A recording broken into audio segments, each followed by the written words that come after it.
After our AI crunched the numbers on thousands of home sales, there's one pricing method that consistently wins, and it sounds backwards as hell.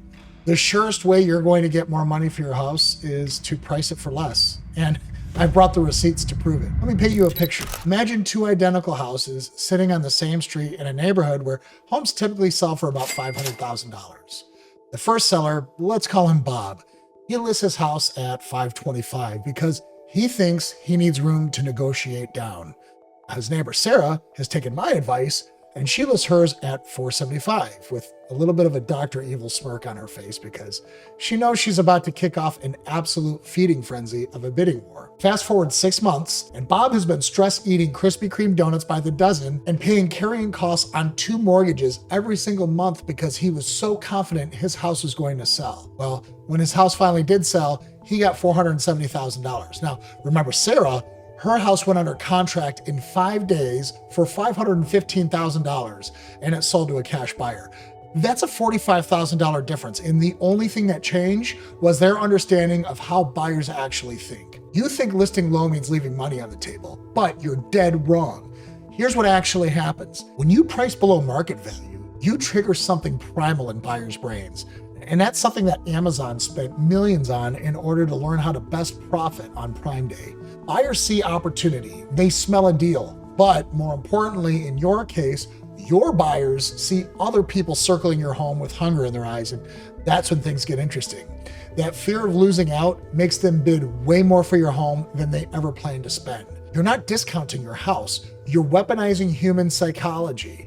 The result is multiple offers that push your final price above what you would have gotten by following the traditional advice of playing it safe. Most homeowners treat their listing price like they're negotiating a raise with their boss. Start high and hope nobody laughs you out of the room. But here's the thing, houses aren't job interviews. They're basically auctions disguised as regular listings. And if you've ever been to an auction, you know the best auctioneers start the bidding at a price where people literally cannot resist jumping in. When you list at or above market value, you are not doing anything to stand out. You just become another listing. Here's what that looks like in real life. Week 1, you get some lookers. Week 2, you get fewer lookers.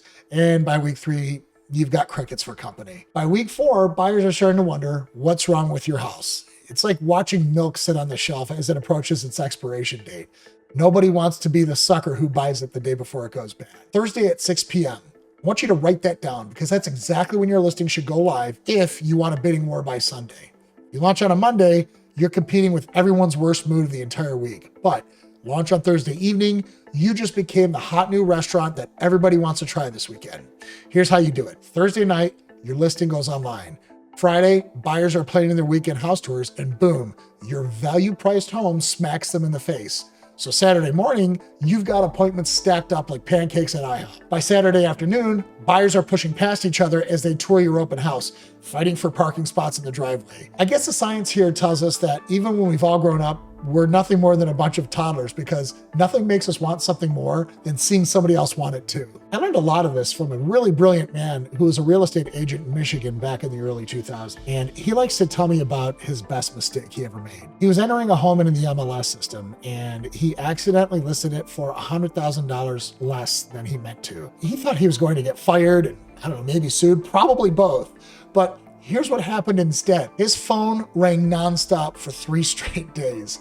This feeding frenzy was so intense that he ended up getting an offer for $20,000 over the original asking price.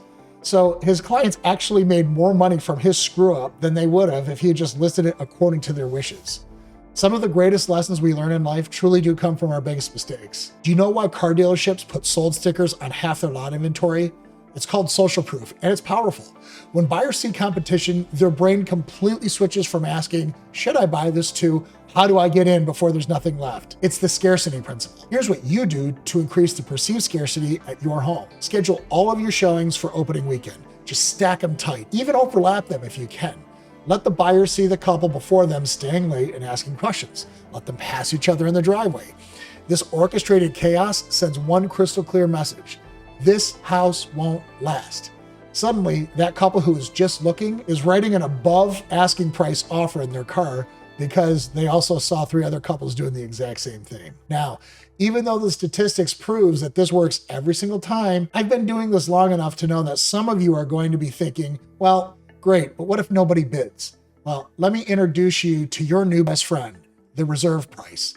This is the absolute minimum number that you will accept, and you write it down before you list. Seal it in an envelope if you have to, but keep it safe. It's your sales price security blanket. That is going to help you sleep at night, knowing that it is always you who had the final say in whether or not you accept an offer.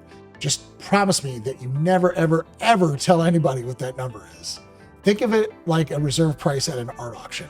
The painting might start at $10,000, but if the bidding stalls at 15 and the reserve was set at 20, there's no sale. That's the same thing with your house. That way you can list aggressively low to create buzz without being forced to accept some ridiculous lowball offer. Do you know what usually kills deals? It's those inspection negotiations where buyers try to nickel and dime you to death.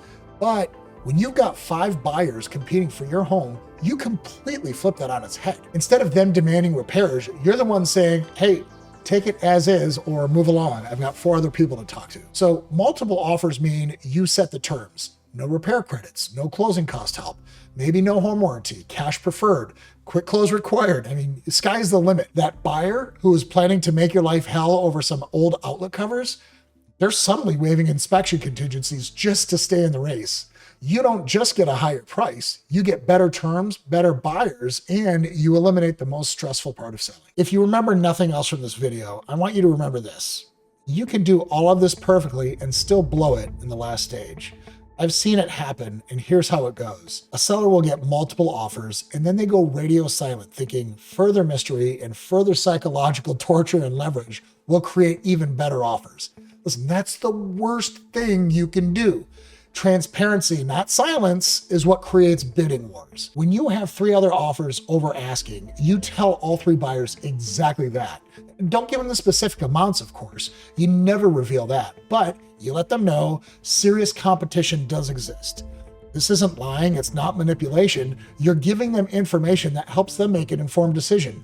And informed buyers who know they're competing, well, they dig way deeper into their pockets than they otherwise would have. The phrase multiple offers above asking is worth tens of thousands of dollars when you use it the right way.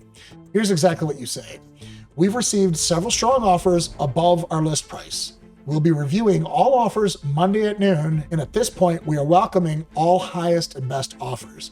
Escalation clauses are encouraged. And that's it. Simple, right? No drama, no games, just facts that light a fire under every buyer who thought they had time to think about it. This transparency forces buyers to show the real hand instead of playing games. I know it sounds boring, but it's basically the adult equivalent of telling kids that the ice cream truck is about to leave. Watch how fast everybody speeds off on their bikes with found couch money to get in on it. It's important that we discuss hidden costs that most agents are afraid to bring up. And that's the carrying cost that you're going to incur as your house sits on the market. Every single month, you're paying mortgage, insurance, utilities, and maintenance. On a $400,000 house, that's easily $3,000 a month just going up in smoke. 2 months of sitting means $6,000 just evaporated. And if you're one of those geniuses who price high just to give yourself room to negotiate down, well, congratulations. It's been 6 months and you've lost $18,000 that you will never see again. But when you price strategically low and you sell in 5 days, you save all of those carrying costs and you get a higher sale price from the bidding war. It's literally like getting paid twice for being smart once. Here's something interesting when it comes to dealing with appraisals. When you get multiple offers above asking, you document absolutely everything. You screenshot those offers, save every email, because when the appraiser shows up at your door, you can hand them proof that 5 different buyers all valued your house at $510,000. Now that's market data they literally cannot ignore. You see, appraisers aren't just measuring square footage and working with their calculators with very calloused fingers. They're determining market value of this single specific asset.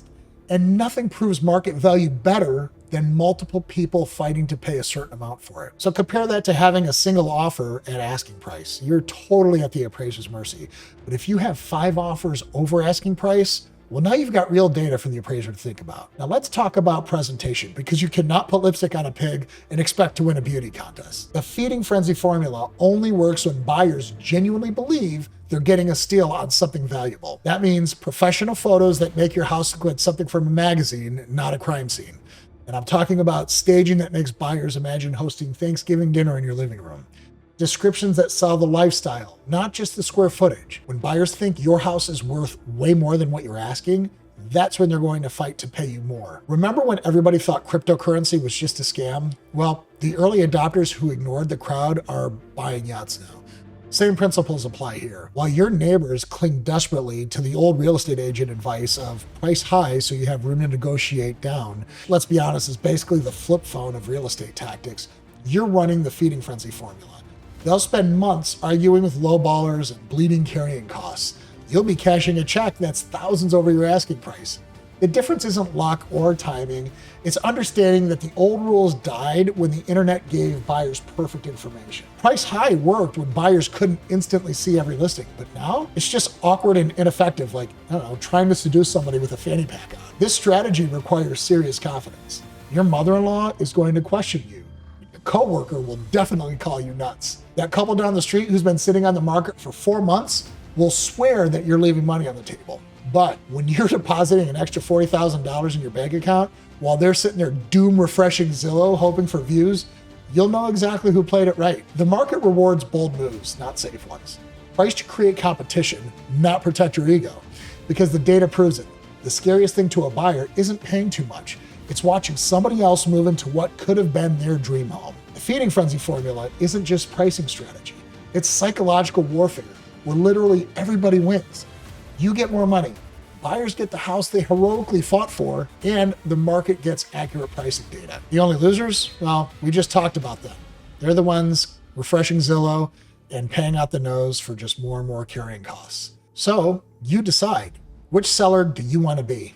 And even after we covered all of that, none of it means anything unless you have the big picture. So I want you to click this video right here where I talk about the $47,000 scam that I'm going to help you avoid. We'll see you there.